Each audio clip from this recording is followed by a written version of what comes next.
Hello friends, welcome back to Alpha's Flavors. അപ്പോൾ എല്ലാവർക്കും സുഖമാണല്ലോ. നമ്മുടെ ഇന്നത്തെ റെസിപ്പി ബീഫ് കൊണ്ടാട്ടമാണ്. അപ്പോൾ റെസിപ്പിയിലോട്ട് പോകുന്നതിന് മുമ്പ് നിങ്ങൾ ഇതുവരെ ചാനൽ സബ്സ്ക്രൈബ് ചെയ്തിട്ടില്ലെങ്കിൽ please subscribe and support me. മറക്കാതെ ബെല്ലൈക്കൻ കൂടി ഒന്ന് ക്ലിക്ക് ചെയ്തേക്കണേ. അപ്പോൾ റെസിപ്പിയിലോട്ട് പോവാം. അപ്പോൾ നമ്മുടെ മെയിൻ ഇൻഗ്രീഡിയൻ്റായ ബീഫ് എടുത്തിട്ടുണ്ട്. ഒരു 300 grams ഓഫ് ബോൺലെസ് ബീഫാണ് ഞാൻ എടുത്തിട്ടുള്ളത്. അതിലേക്ക് ഒരു 1/4 ടീസ്പൂൺ മഞ്ഞൾപ്പൊടി ഇട്ട് കൊടുക്കണം. ഇനി ഇതിലേക്ക് ഒരു 1/2 ടീസ്പൂൺ മുളക് പൊടി ഇട്ട് കൊടുക്കണം. ഇനി ഒരു 1/2 ടീസ്പൂൺ കുരുമുളക് പൊടി ഇട്ട് കൊടുക്കണം. ഇനി ഇതിലേക്ക് ഒരു 1/2 ടീസ്പൂൺ വലിയ ജീരകം പൊടിച്ചത് ഇട്ട് കൊടുക്കാം. ഇനി ഒരു 1/2 ടീസ്പൂൺ ഗരം മസാല പൊടി കൂടി ഇട്ട് കൊടുക്കുന്നുണ്ട്. ഇത്രയും മസാലകളാണ് നമ്മൾ യൂസ് ചെയ്യാൻ പോകുന്നത്.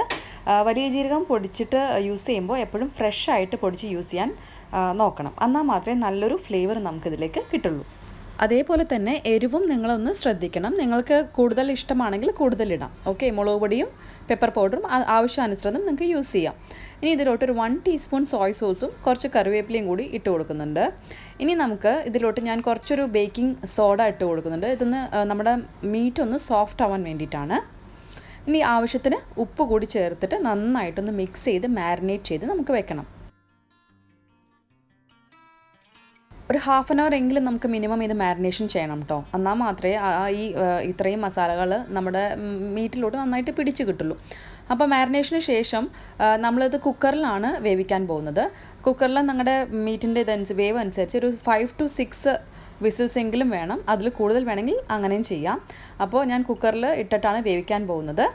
മാരിനേഷൻ ചെയ്ത് വെച്ച ശേഷം നമുക്ക് കുക്കറിലിട്ട് വേവിച്ചെടുക്കാം.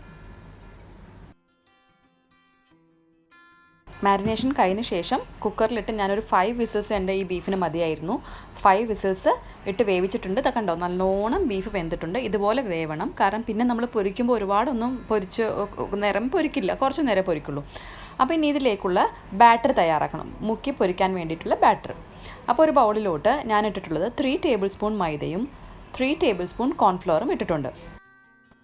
ഒരു 1/4 ടീസ്പൂൺ വലിയ ജീരകത്തിൻ്റെ പൊടിയും പിന്നെ ഞാൻ കാശ്മീരി റെഡ് ചില്ലിയാണ് യൂസ് ചെയ്യുന്നത്. നിങ്ങൾക്ക് നോർമൽ മുളക് പൊടി യൂസ് ചെയ്താലും മതിയാവും. ഒരു 1/4 teaspoon Kashmiri red chilli powder use ചെയ്യുന്നുണ്ട്. പിന്നെ ഒരു 1/4 ടീസ്പൂൺ പെപ്പർ പൊടി യൂസ് ചെയ്യുന്നുണ്ട്. 1/4 ടീസ്പൂൺ ഗരം മസാല പൊടി ഇട്ട് കൊടുക്കാം. ഇനി ഒരു 1/2 ടീസ്പൂൺ ഇഞ്ചി വെളുത്തുള്ളി പേസ്റ്റ് ആക്കിയത് ഇതിലോട്ട് ഇട്ട് കൊടുക്കാം. ഇതൊന്ന് നന്നായിട്ട് മിക്സ് ആക്കിയ ശേഷം ആവശ്യത്തിന് ഉപ്പ് കൂടി ഇട്ട് കൊടുക്കണം.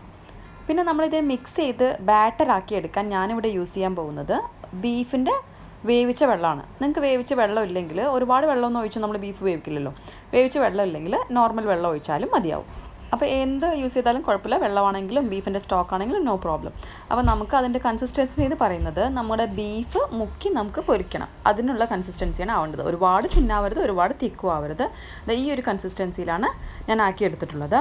ഇനി ഇതിലോട്ട് നമ്മൾ വേവിച്ച് വെച്ച ബീഫ് ഇട്ട് കൊടുക്കാം. എന്നിട്ട് നന്നായിട്ടൊന്ന് ബീഫും ബാറ്ററും കൂടി നന്നായി മിക്സ് ചെയ്ത് കോട്ട് ചെയ്തെടുക്കാം. നമുക്ക് ഈ ബീഫ് നല്ല ഡീപ്പ് ഫ്രൈ ആണ് ചെയ്യേണ്ടത്. അപ്പോൾ അതിനാവശ്യമായ എണ്ണ നമുക്ക് യൂസ് ചെയ്യണം ഡീപ്പ് ഫ്രൈ ചെയ്തെടുക്കാൻ വേണ്ടിയിട്ട്.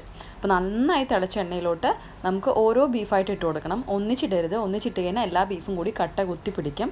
അത് ചെയ്യാൻ പാടില്ല.